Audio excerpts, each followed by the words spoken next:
लिंग पुराण में 7 गलतियां बताई है कंगाल होने की। ये गलती अगर आपने भी करी है तो जिंदगी में कितना भी पुण्य करोगे उसका फल नहीं है। आज की कथा को लिखकर रखना, शायद तुम्हारी जिंदगी सवर जाए। लिंग पुराण में 7 गलतियां बताई है व्यक्ति को बर्बाद होने की। पहली गलती है, उसमें से अगर आप स्वीकार कर रहे हैं ये गलती तो समझ लो कि गलती आपने करी है। गंगा जल तो बुलवाया टैंकर भरकर, 21,000 बेलपत्र भी समर्पित कर रहे हो।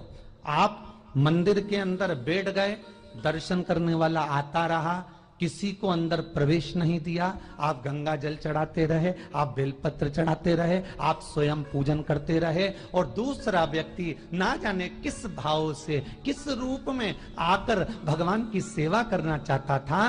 पंडित जी ने आपके चक्कर में उसको जल नहीं चढ़ाने दिया, पंडित जी ने आपके चक्कर में उसको बेलपत्र नहीं चढ़ाने दिया। पहली गलती यह हो गई कि भगवान के भक्त को भगवान से दूर कर दिया गया। अब उठा लो श्रीमद् भागवत कथा।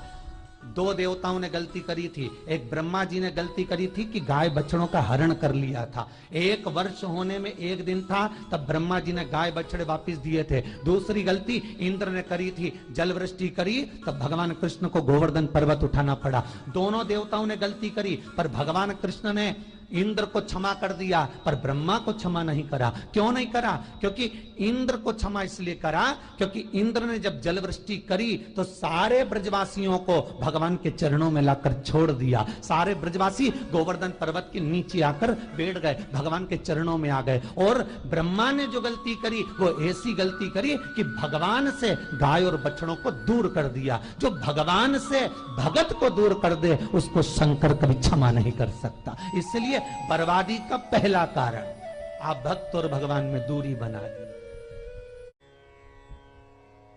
दूसरा कारण, भगवान की जब पूजन कर रहे हो, 21,000 बेलपत्र चढ़ा रहे हो, गंगा का जल चढ़ा रहे हो, चंदन चढ़ा रहे हो, अबीर चढ़ा रहे हो, गुलाल चढ़ा रहे हो, तो तुम्हारे भीतर ये अहंकार, जब तुम पूजन करके उठो तो उठते समय तुम्हारे भीतर अभिमान नहीं होना चाहिए कि मैंने जो अनुष्ठान करा उसके बराबर कोई नहीं कर सकता। तीसरा कारण कहा कि भगवान की सेवा तो आप कर रहे हो, भगवान की चाकरी में तो आप लगे हो, भगवान की आराधना भी कर रहे हो, दिया भी लगा रहे हो, धूप बत्ती भी लगा रहे हो, स्नान भी करा रहे हो, पंचामृत स्नान भी करा रहे हो, सारी पूजन अर्चना सब तुम कर रहे हो।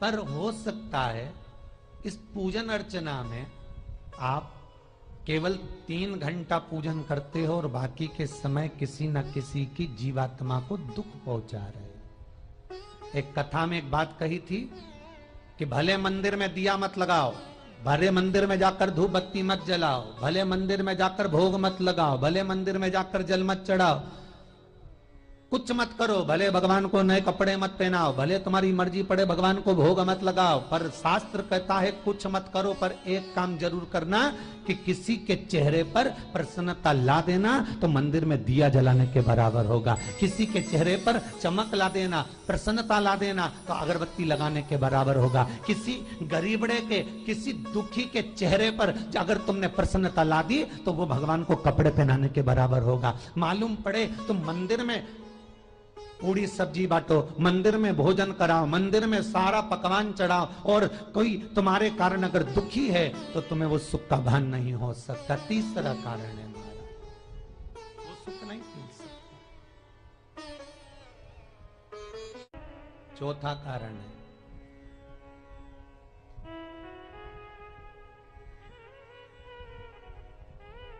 महाराज, जिस मंत्र को पढ़ा जा रहा है, जिस मंत्र का स्मरण किया जा रहा है,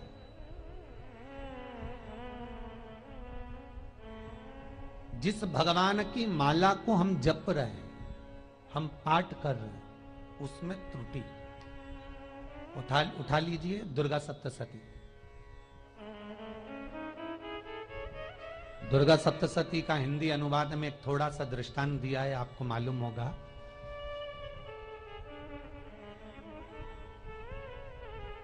एक जजमान सप्तशती का पाठ कराते थे नवरात्रे में। नवरात्रे पूरे होते थे और उनकी पत्नी मर जाती थी। सप्तशती के अंदर लिखा है, बहुत ध्यान से सुनिएगा। दुर्गा सप्तशती का पाठ कराते थे और पत्नी नवरात्रे के बाद 4 महीना 3 महीने के बाद मर जाती थी। बहुत दुखी था सेठ। एक शादी करी, दूसरी करी, तीसरी करी, चौथी करी, चौथी पत्नी भी मर गई। बहुत दुख हुआ। आज वो गुरुजी के पास चले गया, गुरुदेव, गुरुजी, गुरुदेव, गुरुदेव। गुरुजी बोले क्या हो गया? सेठ जी बहुत दिनों के बाद आ रहे हो, क्या बात है गुरुदेव?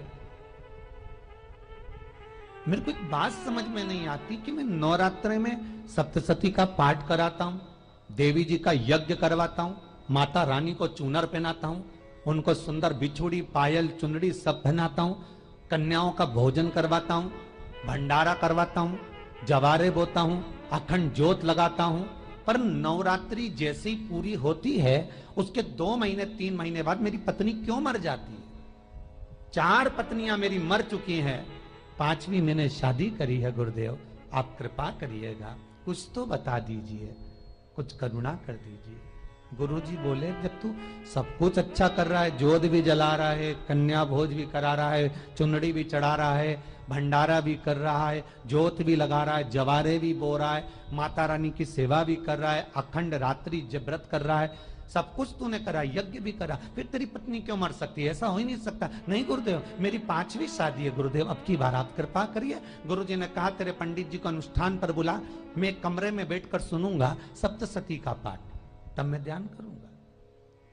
गुरुजी अंदर के कमरे में जाकर बैठ गए, ब्राह्मण पाठ करना प्रारंभ करा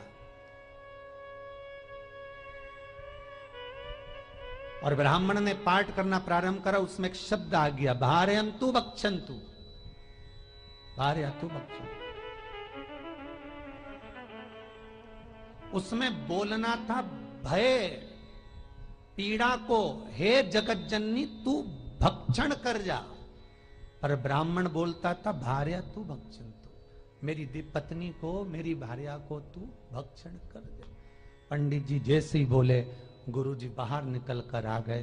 पंडित जी को रोका, रुकिए गुरुदेव, आप हर साल अनुष्ठान कर रहे हो जजमान के यहाँ और बोल देते हो भार्यंतु भक्षन्तु, हे देवी तू मेरी पत्नी को खा जा, तो माँ हर बार उस पत्नी को निगल जाती है। निवेदन है, शब्द सुधार लीजिए, शब्द ठीक है।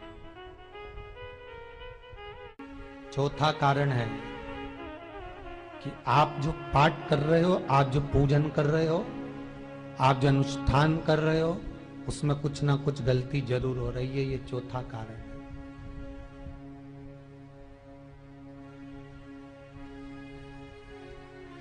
एक बार पूरे घर के लोगों को बिठाओ, अपने घर के लोगों को, मम्मी से पूछना, मम्मी तुम कौन कौन सा पाठ करती हो? एक बार मम्मी से पूछना। फिर एक बार पापा से पूछना, पापा आप कौन कौन सा पाठ करते हैं सुबह? फिर बहू से पूछना, भाभी आप कौन कौन सा पाठ करती हो? फिर छोटी दुल्हन से पूछना, छोटी दुल्हन तुम कौन कौन सा पाठ करती हो? भैया आप कौन कौन सा पाठ करते हो? आप कौन कौन सा पाठ करते हो? पूछना। जब घर के अंदर बड़ी बहू अलग तरह का पाठ कर रही है, छोटी बहू अलग तरह का पाठ कर रही है, मंजली बहू अलग तरह का पाठ कर रही है, माँ अलग तरह का पाठ कर रही है, पति अलग तरह का पाठ कर रहा है, तो उसका जो प्रभाव है, कौन सी चीज कहां टकरा रही है, जिसके कारण घर में रोग इतना है कि कोई सही होने वाला ही नहीं है।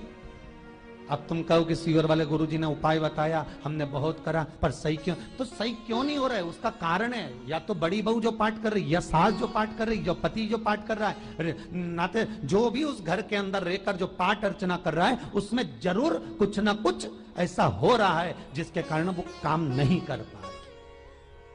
उसमें कुछ ना कुछ गलती हो रही है जिसको तुम समझ नहीं पा रहे, जिसको तुम अपने आप को बहुत विचार करते हो कि मेरे बराबर कोई नहीं कर सकता, मैं शंकर की भगत, मैं राम की भगत, मैं कृष्ण की भगत, मैं जो करती हूँ बहुत अच्छा करती हूँ, मैंने जो किया बहुत अच्छा करा। पर हो सकता है उसी कारण आपको दुख झेलना पड़ रहा।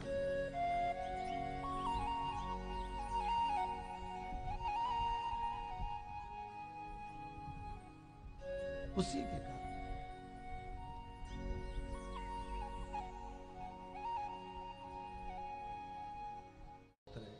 महाराज, हमने जो दान किया, हमने जो पुण्य किया, हमने जो सत्कर्म किया, वो किस जगह पर लगा? पांचवा सूत्र,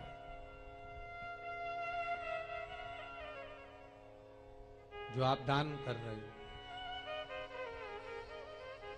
जो आप पुण्य कर रहे हो, सत्कर्म कर रहे हो, वो किस जगह पर लगा? ये पांचवा सूत्र। फिर निवेदन करेंगे, गाय, बेटी और लक्ष्मी 50 बार विचार करना, तब किसी को देना। बेटी किसी ऐसे को मत ब्याह देना जो जुआ खेलता हो, मदिरापान करता हो, मांसाहार करता हो, वेश्यावृत्ति करता हो।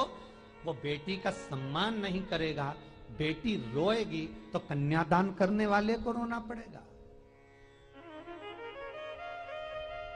दूसरे नंबर पर गौ माता, गाय ऐसे ब्राह्मण को दान मत देना कि ब्राह्मण के घर में खुद रहने की जगह नहीं और गाय को ले जाकर तुमने दे दिया और उस ब्राह्मण ने जब तक दूध दिया बांध कर रखा, एक तगाड़ी बाल्टी साड़ी के चक्कर में ले लिया, सोने के सींग के चक्कर में ले लिया और बाद में वही गाय कसाई के हाथ में बिक गई और कसाई ने काटा तो बद्दुआ तुमको लगी। बेटी, गाय और लक्ष्मी, पैसा भी किसी ऐसे भिखारी के कटोरे में मत दान देना कि जिसने ले जाकर मदिरापान में लगा दिया, जुए में लगा दिया, वेश्यावृत्ति में लगा दिया। अगर जिस भिखारी के कटोरे में पैसा दिया उसने शाम को ले जाकर मदिरापान में, जुए में लगा दिया, तो लक्ष्मी रोती है कि तूने मुझे गलत जगह पर दिया है, इसलिए अब तुझे रोना पड़ेगा। तब व्यक्ति को रोना पड़ता है, फिर व्यक्ति रोता है। गाय, बेटी और लक्ष्मी 50 बार विचार करो, क्या सही जगह पर दे रहे हो? और अच्छी जगह पर दोगे तो संपदा भी बढ़ती है, सुख आता है। अगर बेटी सुखी रहेगी तो मायके के लोग सुखी रहेंगे, गौ माता सुखी रहेगी तो संसार सुखी रहेगा। और आपने जो धन दिया, आपने जो पैसा दिया किसी भिखारी के कटोरे में, अगर उसने गलत जगह पर लगाया तो रोना तुमको पड़ेगा। किसी आजकल के भिक्षुकों को अगर रोटी दे दो तो लेते ही नहीं, आटा दो तो नहीं लेते।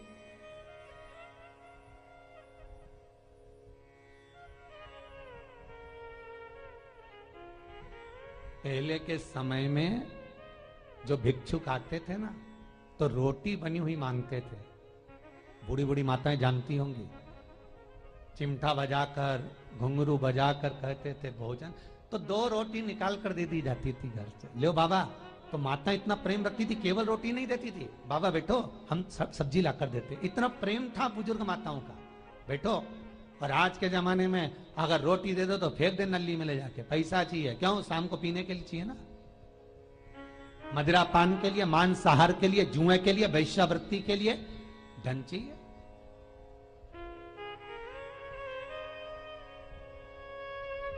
भोपाल के और इंदौर के, इंदौर का राजवाड़ा चौराया और भोपाल का लाल घाटी चौराया, इन दोनों चौराहे पर इतने से बच्चे लोग भीख मांगते हैं और उनकी माताएं और उनके पिता रोड के किनारे पर चिलम लगाते बैठे रहते हैं, पांव लंबे करके पड़े हैं और ये कमा कमा के उनको दे रहे हैं। और धन्य हैं ऐसे लोग जो उनको दान भी दे देते हैं। जिसको जरूरत है उस तक कुछ नहीं पहुंचता। अभी भी 4-6 महीने लॉकडाउन चला, जिसको जरूरत थी एक रोटी की उस तक कुछ नहीं पहुंचा, और जिसके पास में पहले से भरा हुआ था उसने और ले जाके भर लिया। जिसको जरूरत थी उस तक नहीं पहुंचा। अभी ठंड आ रही है, बहुत सारी संस्थाएं कंबल बांटेगी, रेलवे स्टेशन पे लोगों को कम्बल उड़ा रहे हैं, कोई सो रहा है जमीन पर उसको कम्बल उड़ा रहा है, बस स्टैंड पे चले गए कोई रोड पे सो रहा है कम्बल उड़ा रहा है, तो इतना बड़ा नाम चलेगा कि उनने कम्बल उड़ाए, कम्बल उड़ाए, कम्बल उड़ाए। और वो कम्बल जिसको उड़ाया वो दूसरे दिन जाकर कपड़े की दुकान पर बेच के आ गया, 200 रुपए लिया है, रात को पीकर फिर सो गया, क्योंकि फिर कहीं कहाँ आएगा, फिर उड़ा के चले जाएगा, क्योंकि इन्होंने तो ये करके रखा है कि नाम कमाना है तो कम्बल उड़ाए जाओ। जिसको जरूरत है वहां तक सामान नहीं पहुंचता भाई, जिसको जरूरत है वहां तक सामग्री नहीं पहुंचती भाई। आपने दिया और उन्होंने ले जाकर बेच दिया,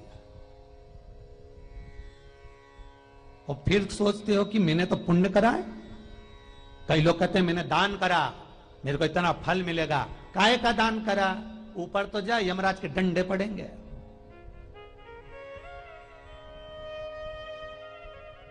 रेल में, ट्रेन में आप बैठ जाओ, रिजर्वेशन कोच में छोटे छोटे लड़के आते हैं, अपना कपड़ा उतारते हैं। सही बोलना रे भाई, जितने लोग टीवी पर कथा सुन रहे हो, छोटे छोटे बच्चे अपना कपड़ा उतारेंगे और पोछा लगाएंगे रेल की बोगी में। जब गवर्नमेंट ने स्वीपर रख रखे हैं तो तुम्हें अंदर आने का किसने कहा? कौन ने कहा कि तुम अपना कपड़ा उतार के पोछा लगाओ? और वो अपने शरीर का कपड़ा उतार कर पोछा लगाता है, आपके आगे हाथ फैलाता है, आप एक एक दो दो रुपए दे देते हो। वो अगले स्टेशन पर उतरता है, कोई सूंघने की सामग्री लेता है, सूंघ सूंघ के वो बर्बाद हो जाता है और कहीं कूद कर मर जाता है। उसके मरने में 1 रुपया तुम्हारा भी लगा है, इसलिए नरक तुमको भी भोगना पड़ेगा, क्योंकि उसके मरने में तुमने हेल्प करी है।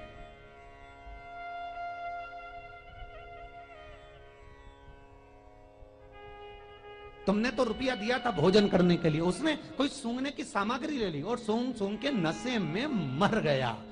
उसके मरने में 2 रुपए तुम्हारे हैं, 1 रुपए तुम्हारा है, तो भोगना तो तुमको भी पड़ेगा ना।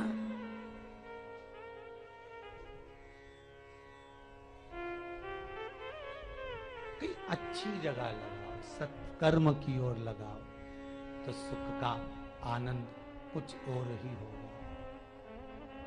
सुख का आनंद कुछ और ही प्राप्त होगा। हमारा धर्म, हमारा पुण्य, हमारा सत्कर्म। 5वां कारण अपनी पुस्तिका में लिखकर रखना, तुम्हारे दुख का 5वां कारण क्या है? क्यों तुम करोड़पति से रोड़पति बन गए? तुम्हारे यहां पर 4-4, 5-5 गाड़ी थी, खूब वैभव था, खूब धन था, फैक्ट्रियां चल रही थी, सत्ताएं चल रही थी, खूब सत्ताएं थी, खूब वैभव था, खूब धन था, पर कुछ भी नहीं, सब धरा की धरा रह गए सारा, कोई वैभव बचा ही नहीं। बड़े भावपूर्ण भगत वो कहे, गुरुजी हम बड़े दुखी हैं, बड़े कष्ट में। हमने कहा कष्ट का कारण कुछ ना कुछ जरूर होगा, दुख का कारण जरूर कुछ ना कुछ होता है। कहने लगे गुरुजी हमारी तो जीनिंग चलती थी, खूब फैक्ट्रियां चलती थी, इतना जीनिंग फैक्ट्रियां थी, इतना चलता था,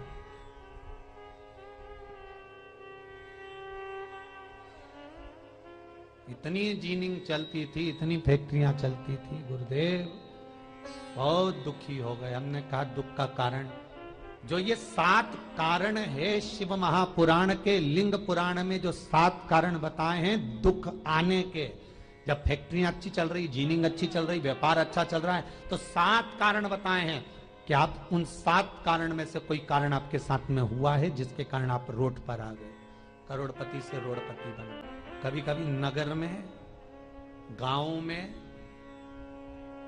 सभी का व्यापार एक साथ समाप्त हो जाता है। कभी कभी गांव में, नगर में सबका व्यापार एक साथ समाप्त हो जाता है, सबका व्यापार एक साथ ही खल्लास हो जाता है, समाप्त, सभी कर्जे में हो जाते हैं। तो समझ लेना कि उस गांव के खेड़े का देव महादेव, उस गांव का खेड़ापति भगवान शंकर, उस गांव का शिव जरूर रुष्ट हुआ है, जरूर रुष्ट हुआ। उसको मनाने का प्रयास करो, जिससे अपनी नगर, अपना गांव फिर उन्नति की सीढ़ी पर चढ़ जाए। 5वां कारण मंत्र जाप को, अर्थात तुम्हारा फिर निवेदन, गाय, बेटी और लक्ष्मी 50 बार विचार करना, तब देना, नहीं तो मत दे, मत दीजिए। और महाराज भगवान शिव की कथा का छठा कारण बता रहे, हमारे दुख का कारण छठा कारण।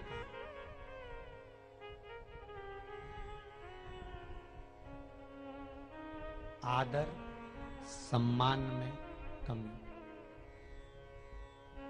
घर के जो बड़े हैं, घर के जो बुजुर्ग हैं, घर के जो आदरणीय हैं, उनका सम्मान नहीं कर पाए।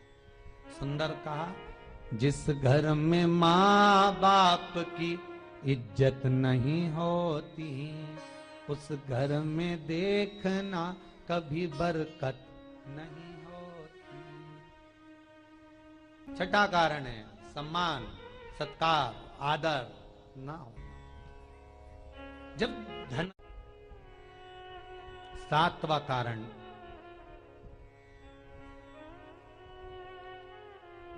ये अंतिम कारण है।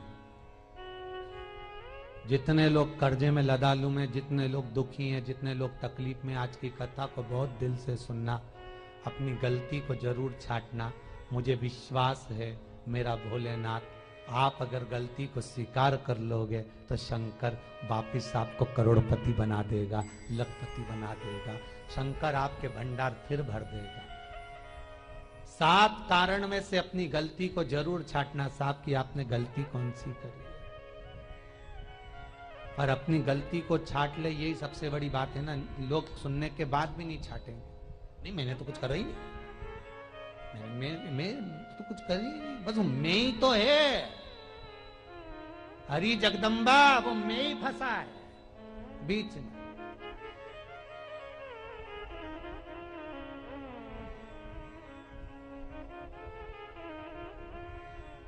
सातवां कारण, महाराज, किसी का बेकार धन हमारे घर में आ जाए। एक कथा बहुत सुंदर है। एक गांव में एक व्यक्ति रहता था, खूब अच्छी कमाई करता था। पत्नी ने कहा, तुम्हारे पास कमाई अच्छी हो रही है, तो ये पैसा तो कोई चुरा के ले गया तो पति बोला, क्या करना चाहिए? तो एक काम करता हूं, बाजार से कोड़ियां खरीद लेता हूं। कोड़ियां जानते हो, वो ऐसे बच्चे लोग खेलते हैं, कोड़ी खरीद लाता हूं। अब गांव का व्यक्ति रोज कोड़ियां खरीद के लाए। उनके यहाँ बोरे पे बोरे भरा गए, बारदान पर बारदान भरा गए, पूरा कमरा कोड़ियों से भरा गया। एक दिन राजा बीमार पड़ गया। राजा बीमार पड़ा तो राजा को वेदों ने, डॉक्टरों ने कह दिया, इसका एक ही इलाज है, कोड़ियां लाई जाए, कोड़ियों को जलाकर राख बनाई जाए, वो राख राजा के शरीर पर मली जाए। राजा के शरीर पर जब राख को मलेंगे तो राजा ठीक हो जाएगा। राजा ने अपने दूतों से कहा, जाओ नगर में कोड़ियां देखो। राजभवन में देखा तो कोड़ी नहीं थी, बाजार में देखा तो कोड़ी नहीं थी, सारा मार्केट घूम लिया, चारों तरफ के राज्य देख लिया, कोड़ी नहीं मिली। राजा ने दूतों से पूछा, बात क्या है? दूतों ने बाजार वालों से पूछा, भैया कोड़ियां क्यों नहीं है? तो बाजार के व्यापारी बोले, महाराज सुबेरे सुबेरे एक गांव का व्यक्ति आता है, सारी कोड़ियां खरीद कर ले जाता। सारी कोड़ियां? हाँ। उसका पता दो। दुकान वालों ने पता दिया, वो वहां पहुंच गया, उसको डराया। राजा के दूतों ने, तेरे पास कोड़ियां हैं? हाँ, पर मैंने अपने पैसे से खरीदी है, फ्री की नहीं है, खूब खर्चा कर कर मैंने कोड़ियां जोड़ी हैं। राजा बीमार पड़ा है, कोड़ियां ला के दे। उसने मना करा, दूतों ने डराया, ठीक है लो। उन्होंने बारदान खोल लिया, झोला खोल लिया, बैग खोल लिया। राजा के दूतों ने बैग खोला। वो गांव का व्यक्ति एक थाली में कोड़ियां लाता, उस पर हाथ फेरता और झोले में डालता जाता, फिर भर कर लाता, फिर हाथ फेरता, फिर झोले में डालता। राजा के दूतों ने कहा, एक बार में पूरा बारदान उठाकर क्यों नहीं दे देता? ये बार बार हाथ क्यों फेर रहा है? वो गांव का व्यक्ति बोला, महाराज मैं कोड़ियों को थाली में भरकर हाथ इसलिए फेर रहा हूं, इन कोड़ियों में से मैं वो एक कोड़ी ढूंढ रहा हूं कि ऐसी कौन सी कोड़ी मेरी इन कोड़ियों में आकर मिल गई जो मेरी इतनी सारी कोड़ियों को लेकर जा रही है।